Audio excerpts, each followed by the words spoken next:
Hey everybody, welcome back. We have a lot to get into, and it's not just NVIDIA. There's a couple things here I really want to show you how to do so that you're able to do it for yourself, because these opportunities still exist, but we need to talk about the indexes. So we can see how we're just sitting here almost perfectly in the same spot, and the question is that how it's going to look tomorrow? You can see that 5020, and at the time of recording this, it's moving around. And you can just kind of see how we're just sitting there. And the one thing that we said yesterday, and we're going to hammer this point home so that people get it, okay? If you were just looking at yesterday's chart, okay, you would have no idea that you were going to be up later. You wouldn't have a clue that you're setting up to gap up. Why? And this is a really important concept for people to get if you don't remember this. So one of the things that we talk about a lot here is the stool. And yep, I'm bringing it out because people need to get this. So yesterday, we talked about what leg are we on. So we always want to understand what leg we're on. This looks a little dark. Let's pull this over here. And we always want to talk about what leg we're on. So macro, fundamental, or technical. Okay, FOMC came out at 2 o'clock. What leg were you on after 2 o'clock? It was just technical. Whatever happens, happens, right? Fundamentals. When did fundamentals kick in? Tonight, NVIDIA earnings. And we knew that this was going to be a big deal, which is why we said when we looked at these charts yesterday, even though you have island reversal gaps, NVIDIA can fix that. NVIDIA is strong enough to fix that. Now, does that mean it's going to hold forever? No, it doesn't. I mean, it's going to hold for right now. Okay, that's all it means. But this was the driving force. So we knew going into it that you didn't really want to stay short based upon a technical allocation or anything that you saw macro. Everything was fundamental and everything was based upon what NVIDIA was going to do. And we're going to get into that, but I want to talk about another trade because it's something that anybody can do. But it's really important to get this concept because this was the concept that put you in front of what was going to make money today.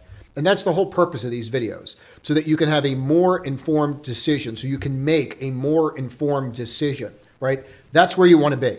You want to be the person that's always in control, always making the right decision, whether or not that's profitable, because that's all you can do, right? That's literally all you can do. You're seeing RTY lift up. We're seeing the home builders do exceptionally well after Toll Brothers, and we're seeing Toll Brothers continue to pop up. But you sold down today, and we were bouncing all around. I do think it's important to go through a couple of these names before we just jump right into this. I'm going to keep this one, try to keep this short and sweet, but there's some names out there that you're not going to need to watch tomorrow, okay? Number one, ARM. Okay, last time, I was really clear about this. Last November, you had Goldman issue a really good report about how NVIDIA and what's going on in NVIDIA benefits ARM more than it benefits NVIDIA. You will see positive comments most likely on this again tomorrow. It's one of the reasons why this is up. Everyone's trying to figure out why AMD is up 4% and why ARM is up 8%. Okay, if you're in the community, you don't even need me to get into it. You're fully aware of this already. And if you're not, you're on the wait list. Links did go out already for the invitations. The demand was a little overwhelming, so I will get another batch out shortly, but I need to process the people that just came in. I talk to everybody that joined, so I give them the opportunity to do that. Anyway, so you see how you're sitting right here? And here we are. All right, and this was after their earnings, and now we're coming after NVIDIA. That's why this is up 2x, what all the other names are. Okay, now there's a reason why this is up more at the time of recording this than SMCI, but you're going to see semis move. You're going to see SOXX move. You're going to see all these names move. If you were to look at these technically, there is nothing there. I don't care what type of technician you are. I really don't care if you're going to talk to me about your waves or whatever you want to talk about. Okay, there's nothing there that is going to tell you that these were going to move like this tonight, period. Okay, all that drove this was fundamental analysis, and that was it. And that's the important takeaway from this, and that's what you have to think about. The one thing I would say is that we watched the bond market today, and what we saw some buying in bonds, but we didn't see it towards the end of the day. And this is something that's, as good as it is, you do need to kind of be aware of this, that we did go higher. Okay, we did wind up going higher after that news. And I was somewhat surprised by that. The dollar is starting to come in. I'm just doing this in line form for now. The dollar is starting to come in, but that 10-year is not ideal. So my hope here is that we start to see the dollar roll a little bit. I'm not sure if we're going to see that or not. I do think it's very important to stay focused tonight. There's a couple key things I really want to focus on. One in particular is this trade. And people will say, I didn't think you do these kinds of trades. I do them in special situations. This was a special situation.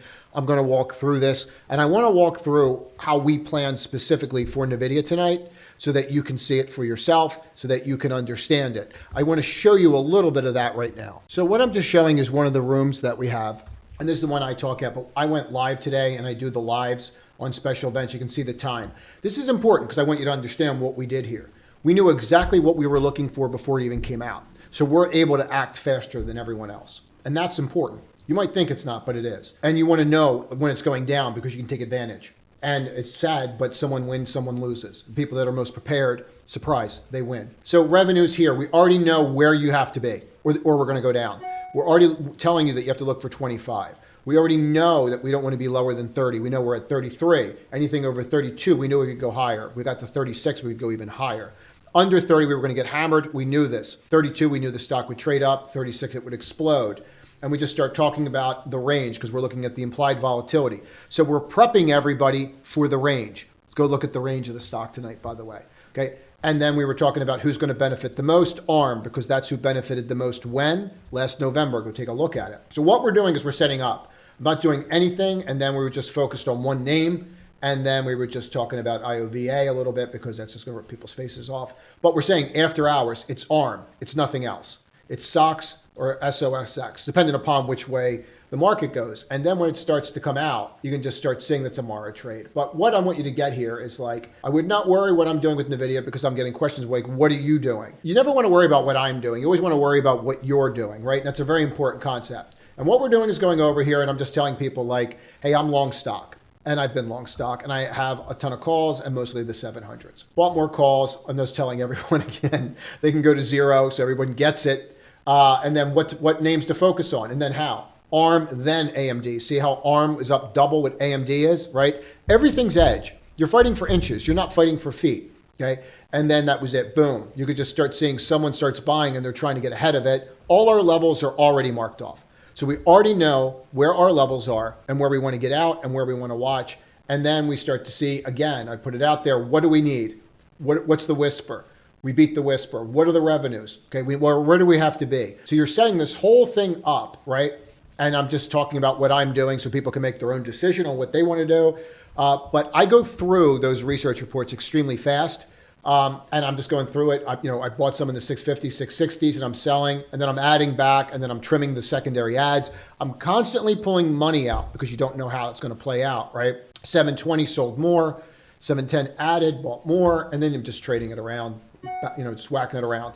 This is what got me. When you really understood the gross margins, which we're going to get to at the end and why that's so substantial, okay, that's where you want to be. The call's slammed, so you know you're going to be busy tomorrow. And then we talk about our levels that we set up hours ago. So do we know that we should be adding back at 721 when everybody else is selling? Yeah, because we held the level. So you're able to pull this off and get another trade there, right? This is how you're supposed to set up when you're listening to conference calls. This is how you're supposed to plan for these.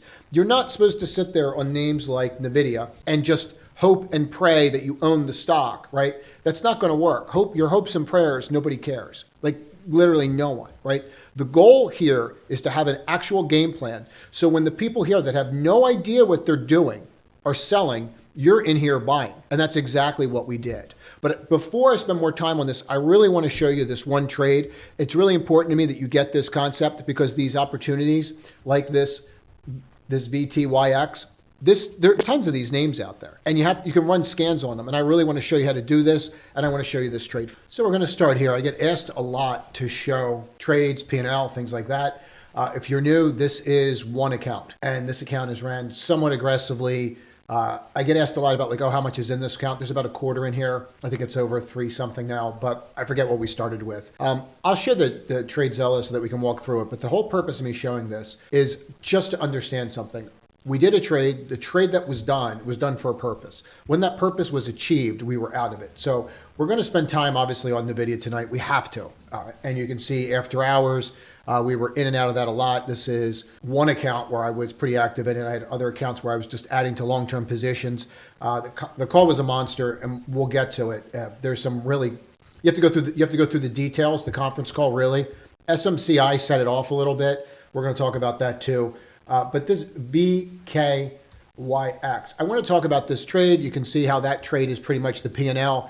But really what I was trying to do today is I got blindsided by IEP, and this is going to happen. And I want to be really clear about this. So even tomorrow, if these are imported into TradeZella by them, I want to show this trade because the P&L in the day is down. I think in this account, that I was actually down in the trade, and another account I was actually up in the trade, but I closed the whole position.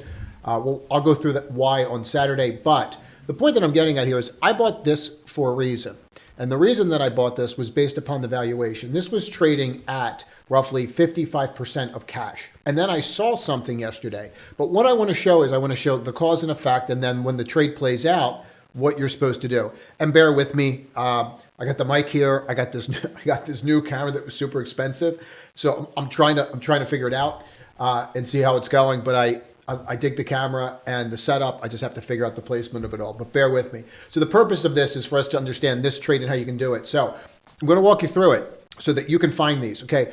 I did this trade for people in, what was it? October. It was October. And I said, XBI is completely undervalued.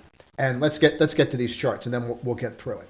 So we were talking about XBI, and one of the things that we were saying back in October around this range was just how off this was. And one of the scans that I run is this. So I will take XBI and I will divide it by the SOXX. And this is going to get you a number, right? And then you take that number and you make it a line. And then if you overlay this line, if you overlay this line, and then one of the things I do with this line, but I'm showing you how exactly, because people say, how the heck do you find these? And then you overlay RSI. Now what you'll see here is pretty simple, right? What are you seeing? Okay, you should be seeing a divergence. Now, I'll just point it out for time's sake, and we're going to have to vote. And if you could put in the comments, do we want to go dark mode on everything? Meaning, do we want the black background back? We voted once before, and it stayed where we were going to just do the white background, but I'm getting a lot of comments on just doing the black again, so let me know. See this divergence? Once this divergence happens, it'll let you know it's a bottom's in. Is there always a bottom in? No. And I don't want to segue too much because we have a lot going on. But if you remember this, we talked about this. No one's going to ring a bell. Remember this divergence right here. And we said no one's going to ring a bell. Ding, ding. Okay. Divergences work. I don't care what anybody says. You don't have to believe in gravity either, but gravity works as well. And these kinds of divergences on weeklies and daily charts, yeah, they work just about as well as gravity. I'm going to go out on a limb and say that because I use them a lot. But anyway, that's a telltale sign that the bottom's in. Now, what does that mean, that the bottom's in? What that's telling you is that divergence between those two sectors are in. So then I run a scan, and you're going to want to pay attention to this. I'll try and type some of it out for you guys. So you're going to run a book value scan. You want stocks below book value, okay? You want stocks below cash value, all right? And you want ownership. You want insider ownership. And you usually start with 50%, right? But what I do usually, I'll cut it down to like 25%. So we'll say 25%. But they must be trading under book value. They must be trading under cash value. And then insider ownership. And then you want to calculate what their burn rate is. And we'll get to that. So we were able to run and find a bunch of these names, like 300 names that were in here that were doing it. And we found a bunch and they actually started trading up because you're literally buying companies cheaper than cash. Okay. Hopefully you get that now. So I start running the scam again yesterday. Why do I start yesterday? I start running it yesterday because we're starting to see some things start to turn in the market. What are we seeing turn? Well, we're seeing the XBI start to turn again, right? All right. So as we start to see the XBI start to turn again, you can start to see this, start seeing how it's shaping up. It's forming a little handle up here, isn't it, after this cup? All right. So once we start to see that, I start running the scan. When I run that scan, the one thing that becomes to me really very glaring is the following, that this has the just absolute huge volume. And let me show you. And it starts hitting another one of my screens. Now you see the volume today. See the volume the day before where it doesn't even look like anything? Well, it doesn't look like anything now, but that's when we bought. We bought yesterday. Take a look. So this was the alert that goes out. It goes out a couple of different ways, but this alert goes out. And if you're in the community, you know what this means. It just means that what we're doing is a special situation. Special situations are not swing trades. They are not long-term trades. They are exactly what it says. They are special situations. When they're going to end, no, this is an energy drink, by the way. We don't know when they're going to end, but eventually when they achieve what they're supposed to. So we're trading at $5.10 in cash. And we know this. So when this starts trading today, what are we doing? Right? When it starts early in the morning, what are we doing with it? The very first thing we're doing already, we're pulling money out immediately. And we already know where our target is. Why no one else can figure out why this thing's stopping at $5, we already know. And we already know that it's overvalued up here. Here, take a look at this. You know, this VTYX trade. I think everybody kind of woke up and said, wait a minute, why is this thing trading where it is? VTYX up 10%. Let me get you a price point on this, on where you're at versus cash value. Give me a moment and I can get you a price on where we're at cash value wise this morning. You're at 65% cash value. So there's another 30. You have $5.10 in cash. Look at us. Here's a winner. I'm selling into this. Put that out there. All right, I trimmed right into it. Just put that out there. VTYX up 33 trimmed. It's down about half a position there. $7 on this VTYX. You're up 100% there. Selling some. It takes it. You're not going to take it. What do you halted? Probably halted. That halted. Looks like it's moving, but I'm thinking of kicking the rest of it. I mean, did what I needed it to do. I won $5. I got 100% in a day. What am I doing? VKTX 100% out. VKYX, whatever it is. Now they're coming for everything. Stay out of the way. Stay out of the way. This thing can get wild. It's not why I bought it. I bought it as a special situation. I was trading at cash. Quick. We came in, we're up 100%. So clearly we need to talk about NVIDIA and what's going on there, but there's some other things here to talk about as well. SMCI was trading higher after hours. I want you to understand why this dropped and what to do about it and why I think it's important. So you're up here around this 830, 840, and then you saw this big dump. Well, the reason for that dump is because they're doing a secondary, but it's not any kind of secondary. So, and you're going to have to bear with me here because I'm going to ask some questions and then if you could just answer them in the comments. So when I explain this stuff, like when I explain the comments about like VKYX and how to find those, or when I explain things like as I'm about to on convertible bonds, let me know if this is too in-depth. Sometimes I'll get comments where people will say that this stuff is just too in-depth and they're looking for more basic videos. It's not what I do and it's not how I trade. I can lessen it to some extent, but I would prefer not to. So I guess because I'm trying to figure out how to reach more people, I think the way to do it is for you guys to keep doing what you're doing, commenting, sharing the video. That helps. But I'm wondering if some of this content is just too over the top for most people. So any comments on that, let me know. All right, so here's SMCI. They do a convertible offering. This convertible offering that they're doing senior notes. So what they're going to do is they're going to issue a note. That note is going to pay a yield. That yield, let's call it 5%, right? So you have a yield and you're going to get your 5%, okay? Now what they do is when they have that yield and that yield is going to be 5%, they then also have the right to purchase stock at a specific price. Let's say that gives them the right to purchase. We're going to make this really simple. That gives them the right to purchase stock at $7.50. So here's your yield up here. You also get what's called the kicker, which is the ability to purchase stock at $7.50. Now, if you could purchase stock at $7.50 and it's at $800, do you know what they do? They short stock against it immediately. It all depends where they price it. Now, if they price it at $850 or $900, then they won't do this. But where they price it matters, because if they price it too high or they price it too low, they won't get interest, right? So they have to be careful how they price it. But what people really want to do is they want to come in there and they want to take the bond, get the yield, right? So the yield goes higher, okay? Then they're going to short the stock. The stock will go lower. The yield goes, they get the yield, so they get that. The stock goes lower. And then what they're doing is from where they're short the stock up here, what they're doing is they have the right to buy it down here. So they're essentially locking in that profit. Now they can't execute this warrant for a period of time or their right to do this. So all they do is they do it on margin, they lock this in and they get the yield and it just pays for the whole thing. All right, that's what's happening here. So why am I telling you this? Because it's really important to understand when SMCI drops or after this deal is over. Once this deal is over, it takes a couple days and then SMCI will trade up again. So I'm going to say that again. This deal will price. After it prices, people will find out their allocations. Once they get their allocations, you'll see some people may be annoyed, maybe not, but that's when you'll start seeing the true price action of this. Okay. Until then, it's in the ARB's hands, the people that are going to do the arbitrage. Let me know in the comments, too much, not enough. If it's fine, I appreciate that. It does help me create the content, guys. And TradingView's been super slow lately. I'm not really sure why on these transactions. I'm going to spend a moment on this. We were looking for 80,000. We came in at 50,000. It's a dumpster fire. Okay, it's the exact opposite of what you want to see. Okay, you do not want to see that you're down when you're saying you're going to do 80,000 in deliveries and you're doing 50. All right, and you missed. You can't be doing this. Okay, it's not going to work. Right? This is a problem. I really like this company. I really like the truck. Hopefully it's a hiccup and hopefully they get it together. But you should be aware of this because RIVN, all those other names, even Tesla might, for some godforsaken reason, have a problem. Lucid, how this thing's even still in business, I have absolutely no idea. All I remember is everyone back here telling me how it was just going to beat Tesla and it was so much better than Tesla. And we shorted and laughed. And so it is what it is. But it takes a long, long time to beat an incumbent. So let's get into it here. Now, I'm going to show a lot here. on what we did. And there's a lot of, we went live today. I'm not going to get into all of it, but did want to show some of it, and I might show some of it tomorrow night. Just so how you can see how we planned for this entire event. So we know exactly what to do when it happened, right? So when people were selling here, I'll show you the timestamps in a moment, but when people were selling here, we knew to buy. Okay?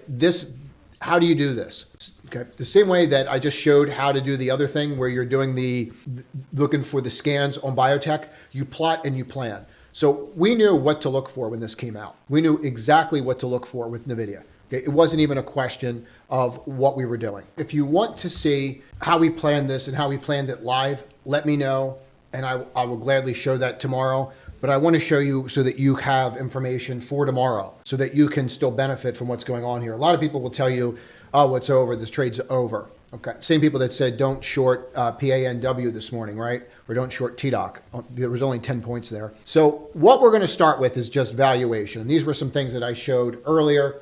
And for our purposes, no, I'm not going to edit this. We're going to get right to it. NVIDIA is currently trading near the low end of its historical range. This is from Goldman. No, this is not inside information. This is called fundamental research. I am not going to bore you with the stool this evening. We have a lot to get through, but you get it. We went through it yesterday, right? Fundamental, macro, technical. What leg were we on tonight? Did technicals matter at all this evening? None. Not until the news was out. Zero. No one looked at that chart and said it's going to go higher. Everyone panicked. NVIDIA is currently trading near the low end of its historical range. NTM to PE. NTM to PE, next 12 months, investment banking speak, so they can sound like really fancy, right? So you see that level, the historical average, you can see you're down. So you knew anything better was going to lift the stock, okay? You knew that. So then what it boils down to is, okay, well, what are we looking for? Well, you start with the basics, and this is what they were looking for. We could probably make this a little bigger. There we go. So we could make this a little bit bigger. Okay, so we know when they're coming out. We know what the revs are going to be. We know that they have to beat by at least 2. We knew that because they beat the past 2 quarters by 2, and the whisper is 4.67. Okay, now we start diving into the details, and this is when you start doing research. So we're going to refer to this as a cheat sheet. And this is telling you fiscal year 25. And a lot of people are saying, oh, well, they didn't really tell you exactly what 25 was. Well, then you don't know how to read a balance sheet and you don't know how to do fundamental analysis fast enough.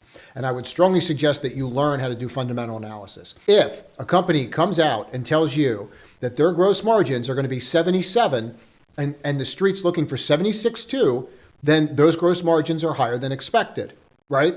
Okay. If the revenues were supposed to be X and they're going to be 10% of X next quarter, you can extrapolate out from this number being 30 and take 10% of that and then say, okay, well, 10% of this number, if we just annualize it, remember NTM, next 12 months, right? And you add a 3 to that because this is the base case right now and puts you at 33 and it puts you in this spot. So by me explaining this to you and we're about to go through it, everyone in those sisters will be shocked tomorrow when they see price increases. We will not be shocked when we see price increases. We're expecting price increases. Why? Gross margins are higher than even the number 2 bull case on the street right now. Okay, they're coming in at 77%. The highest estimate on the street right now is 76.7, and they're going to come in at 77. And they just basically said, by the way, and we're extrapolating out the annualized and saying, oh, they're raising by 10% for next quarter. Okay, so when everyone's trying to figure out why the thing's not falling apart, and it doesn't matter, guys, it's one day. Let's say it drops 100 points. Who cares? Like seriously, who cares? Right? Depends on your time frame. Just trade it. But at the end of the day, it's really hard to beat a company that's coming out like this. And if you read these comments, and I think that this is worth our time being this specific as we were the other day, so people get what's going on. And you can see right here, I'm going to change this out to an arrow. Give me a second. Okay, I can't even keep up with demand on the short term as we ramp. I listened to the call twice. It's why this is actually going out late. I listened to the parts I wanted and then I replayed it. I usually record them. So what was fascinating about the call was he's like, everyone's talking about the H100. How's that ramping? He's like, look, we're not even at a spot yet where we can even come close to meeting demand to scale. We're ramping. And as we're ramping, it's like the H200, we can't come anywhere near close on the H200 to meeting demand. Not even close. We don't have the capacity. What does that tell you? Semi-cap are going to go higher. See, one of the things everyone got used to was that everything went up. So when Pan fell apart, everyone just assumed NVIDIA is going to fall apart. It doesn't work that way in a real market. And this is a real market. So you're going to have winners, you're going to have losers. But they can't even keep up with demand. Now, if you just look at some of the headlines, we don't have to go through all of it, but if you just look at some of the headlines, right? Non-GAAP earnings, 516, okay? What did I show you? 467? They're coming in at 516, okay? This was the high on the street. This was actually higher than what we had. They were actually 467 on the whisper. 516 is what you're coming in at, okay? Company reported 22. Would they have to beat by 2 billion, okay? They're there, close enough. Fourth quarter was up 22%. It's only up 265 year over year, but people will tell you it's overvalued. And then this breakdown, the data center, we already know this, and we already know what companies are going to benefit from that, right? All right, automotive, that's kind of interesting, isn't it? Wonder what's going on there. Something to think about. And then he's just comments and how great everything is, right? Guided first quarter revenue, plus or minus 2%. Street expects first quarter, 499, 22, and they're guiding higher. And this is exactly what you want to see, right? I can't stress that enough. So here we are, 24 billion, plus or minus 2%. Okay, so this quarter was 20, and then they did 22, and now they're saying, oh, by the way, we're looking at 24. Okay, so the street estimate was where? 22. So what are they beating by? We're just going to say 10%. I know for the math nerds, it's not exactly 10%. I get it. We're just doing it back of envelope. All right. So you see how we got there on that base case to bull case number 1, bull case number 2. All right. Company sees first quarter gap of 77%. See how this is above even bull case number 2? So tomorrow, you will not be surprised when they come out and you see target prices range. You will not be one of those people that is sitting there looking at it and saying, oh, well, this is too high. This doesn't make any sense, because you have the analysis now to make a more informed decision. And that's what all this boils down to, right? You can be on one or two sides of this camp. You could be the person to look at this and say, it's too high. It couldn't possibly continue. That group was here. Okay, this is when I heard that it was too expensive, right? I put it in a long-term account. That's where I'm at as of today. As of this evening, I'm here. Okay, so this is what I say when I show one account. I compartmentalize my trades per time frame and style. I find that easier for me to do that. Not everyone obviously can do that or wants to do that, but it works for me. So here we are, and now I'm still crushing numbers, right? So you have a decision to make when you see this kind of stuff. You can pretend that it's not happening and that it's gotten too high out of the way, or you could take advantage of it and understand that there is a major trend that's going on here and participate in it.